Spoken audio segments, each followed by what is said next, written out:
ord som dræber. Jeg vil tale om det, og jeg vil tale om det set fra Danmark. Hvis det var rigtigt, at det var krigsretorikken og den heftige islamdebat, der skabte grundlaget for massakren den 22. juli, så skulle Anders Breivik have været dansk. Jeg kender den danske islamdebat, jeg deltager i den. Jeg kender den norske, sådan som man finder den på Dokument og Human Rights Service.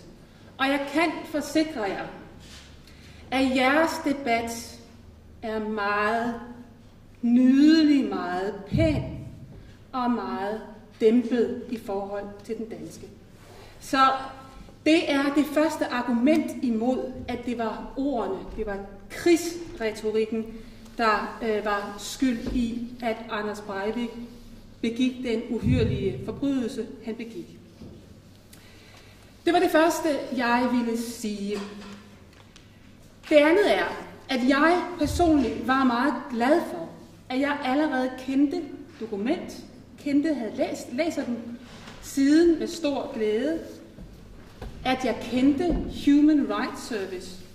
For det betød, at jeg hurtigt, i modsætning til mange andre danskere, kunne gennemskue den løgn, den myte, som danske medier lancerede, nemlig at det var hadet i vor midte, sådan som man blandt andet finder den hos Dokument og Human Rights Service, der havde et medansvar for den 22. juli. Jeg har aldrig opfattet Dokument og Human Rights Service som hadefulde. Jeg mener ikke, at der er noget galt. Jeg mener, man skal have lov til at hade. Jeg ville hade Anders Breivik, hvis han havde slået mit barn ihjel. Men had er ikke udgangspunkt for konservatismen, sådan som jeg kender den, og sådan som jeg finder den hos Dokument. Roger Scruton, som jeg ved, at der også kender, formulerede det sådan for nylig, og jeg citerer: det afgørende i konservatismen er ønsket om at bevare det, man elsker. Det er den styrke, at den er funderet i kærlighed og ikke i had, som er langt mere karakteristisk for venstrefløjen. Man skal aldrig opfatte kærligheden som en svaghed.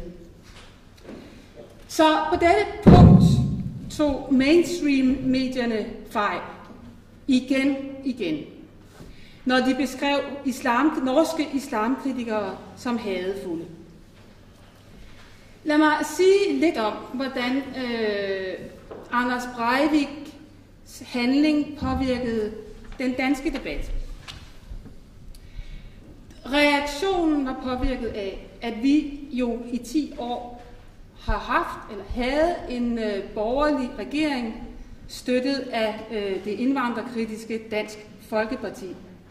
Vi har haft udlændingestramninger, vi har haft Mohammed-krisen, og vi har haft en meget tøf debat.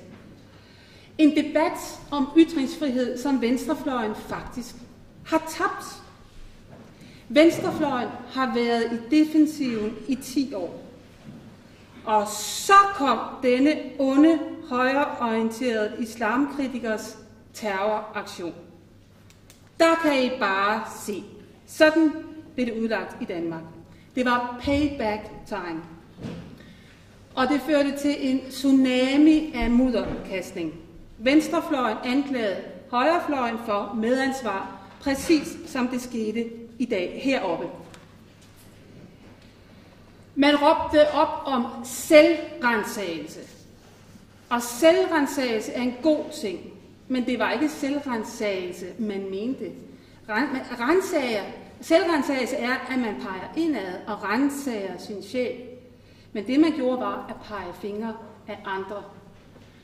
Det, man krævede, var, at vi andre skulle gå bodsgang, dukke nakken og sige undskyld. Vi ved godt, at vi er medskyldige.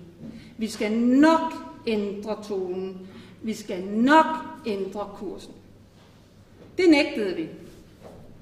Og det var meget nemmere for os, fordi denne monstrøse massemorder ikke var dansk. Men jeg tror ikke, det er den eneste forklaring på forskellen i reaktionerne i Danmark og Norge. For der er forskel. I dag i Danmark er denne debat faktisk død. Forsøget på at stigmatisere og defamere islamkritikere som medskyldige i Breiviks udåd er mislykkedes, mener jeg. Vi er ikke blevet sat 10 år tilbage, eller 5 år, eller 2 år. Sådan så det ud i sommer. Men det gik hurtigt over. Og det tror jeg, der er flere forklaringer på. En vigtig forklaring er reaktionen fra Dansk Folkeparti. I dagene efter Utøya forsøgte venstrefløjen at gøre Dansk Folkeparti medskyldige. Jeg behøver ikke at gentage, hvad der blev sagt, da der kender det præcis heropfra.